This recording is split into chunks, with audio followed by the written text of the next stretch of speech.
that we've now changed the recommendations for mammograms to age 50 every 2 years. That means insurance companies and the government won't have to pay as much money. And I think you're going to see more and more and more of this. Representative Engel, let's attack those two issues first. Number one, the mammograms, and there's a task force. We'll be discussing this more in the program because it caught a lot of people's attention. If that is true, that they're now suggesting that it should be 50 and not 40 for the baseline mammogram tests. Some people look at that and they say, well, there you are. That's an example of the government making all kinds of mistakes in this, and that there's more to come if we have this universal health care bill. I'm sure you disagree, but let's hear it.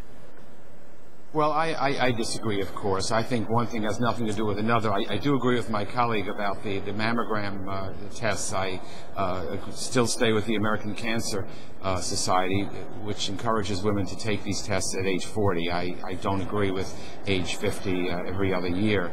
But we're talking about health care, and we're talking about fundamental health care, and I think that there has been so many lies and mistruths spread about the health care bill that, of course, the American people are questioning it. Of course they're scared and they're frightened because they've been fed a daily dose of falsehoods. The insurance companies don't want to see this happen. They're fighting for their lives, and they're throwing all kinds of things out there that are scaring people. So I'm surprised that the support for the bill is as high as it is. Well, Congressman Poe, the one thing that Americans seem hard-pressed to be convinced of is that this will not add a dime to the deficit. That is, you can create a government bureaucracy that will insure about 20 million new people without costing taxpayers anything. Most Americans say those numbers don't add up. Let's just look at the history of spending. Medicare came online in 1965 as a $3-4 billion program. The government estimates were in 1990 it was going to be a $15 billion program. It was a $90 billion program. TennCare that we did in Tennessee started out, the cost tripled in 10 years.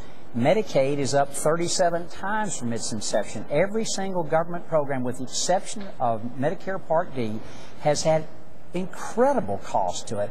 And I think we can talk about this later, but I think you have to change the incentives in health care, and certainly I don't think this bill does it. Another thing that I hear at home all the time, Dave and Liz, is that people are concerned about the mandates, that people have to do something. It's the first time that I know of that the federal government has required an individual to buy something and then put with that a criminal penalty if you don't. And I think that's a real issue we need to work through. There are many things I want to say that are in this bill that I do like, but there are some other things that I obviously don't. Let's give Representative Engel the last word here.